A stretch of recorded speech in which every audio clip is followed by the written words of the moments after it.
So the Michael movie in 1 week has grossed over $300 million worldwide. And the main group that's powering this film are young folks under 35. Now, this is the generation, the TikTok generation, Snapchat generation, who's been watching Michael Jackson clips. They've been making Michael Jackson videos. They was curious about Michael Jackson. And the one thing that I love about that generation, I do critique that generation a lot, but the one thing I do love is that they're not listening to the millennials, the boomers, and the Xers who are still trying to tear down Michael Jackson. Even when I type in Michael Jackson's name on Google, the first thing that comes up is the director from Leaving Neverland. It's like, dude, kick rocks. You got the biggest biopic ever. Film grossed $300 million in 1 week. That's the story. The fact that the streams is up, everything is up for Michael Jackson. But the first thing I type in to Google is the Leaving Neverland guy. But it's funny to me. I remember when the Elvis movie was out with Austin Butler and Tom Hanks. Love that film. Love Austin Butler. Austin Butler is like one of the best actors already in his generation.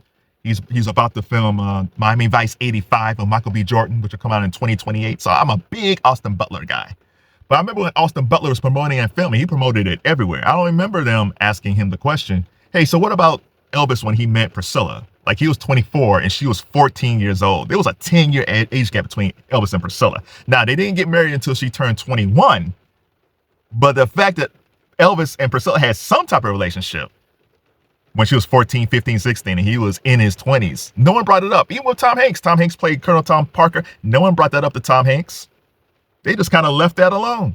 Even when they talked to Priscilla Presley, they say, did he groom you, Priscilla? I never see anybody ask Priscilla Presley, was she groomed by Elvis Presley?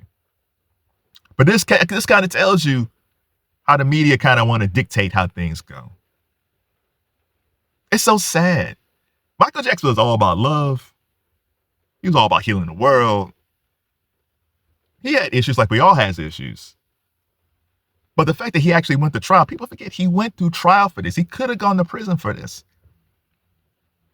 And he was found out guilty. I think the biggest mistake he ever made was the first settlement. Because I think there's people probably say, hey man, just pay this dude off. He's a crackpot, but he can cause problems. Just pay him off. But after a while, Michael was probably starting to get harassed by other people trying to sue him as well. It's like, you know what? I can't do this no more. I got to stand up for myself. So Michael 2, I think the thing about Michael 2, so Michael 2 is going to talk about all the allegations, or at least some of the allegations against him. But the thing that the critics will hate about the second one, which is true, is that Michael was found not guilty. Michael is acquitted of all charges. And they're going to hate that. The same people are ripping this film. They're going to get mad about that. And I think the worst thing that I've seen, because there's a lot of white critics, male and female, who don't like the Michael movie. But I think it's Josh Johnson. Josh Johnson is the only black correspondent on The Daily Show. And he was on Tuesday, because Jon Stewart's on Mondays, so the correspondents all take a week. And he mentioned the Michael movie. But then he kind of alluded to the accusations. It's like, dude, I wanted to give you a chance.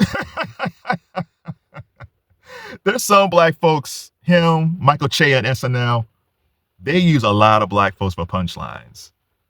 Che always talks about like Cosby and R. Kelly and Michael Jackson. And I remember like Kenan Thompson was kind of like that for a minute. But I remember when Donald Glover on Atlanta, he had a character named Teddy Perkins. And Teddy Perkins was kind of loosely based on Michael Jackson. He kind of had like pale skin, and he talked in a higher voice. No, it was kind of like, he kind of like Haley Belafonte. But he was lonely, and he was in this big house by himself. And I think it was him and Lakeith Stanfield, Darius. And he wasn't sure how the episode was going to go. But Donald Glover, who was also a quirky fellow, he could have punched down, but he didn't. He made Teddy Perkins a very sympathetic figure.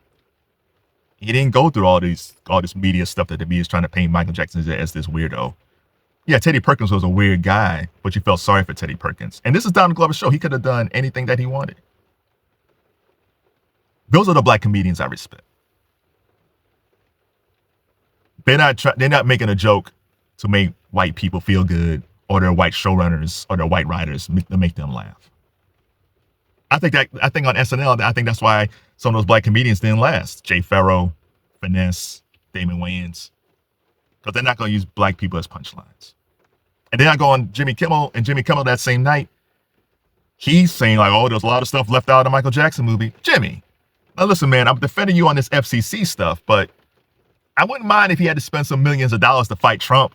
Like, I still think it's freedom of speech. He can say whatever he wants, but yeah, if Jimmy has to spend some of his own money to fight for his right to say what he wants, yeah, I'll be happy if Jimmy loses a few million because he said, well, there was stuff left out. What was left out? The film ended in 1988. It went from what, 1967, 1968 to 1988. That's 20 years of Michael Jackson's life. What exactly was missing? Jimmy, Josh, like all you guys, media, what exactly was missing from Michael Jackson from 1968 to 1988 that you really want to talk about? Because let me know. Because as far as I know, the allegations didn't pop up till the 90s. And again, they'll cover that in part 2. So all you media types that's typing away, it's like, oh my God, this film is horrible, or cracking jokes, like, oh, about the accusations. What exactly happened in 1988 or 1987 or 19? Does everybody have anything? Was he being sued by anybody back then? No. So listen, you guys can get your rocks off on Michael part 2. But guess what? He was innocent. And that's why people under 35 still loves him. Sorry, media.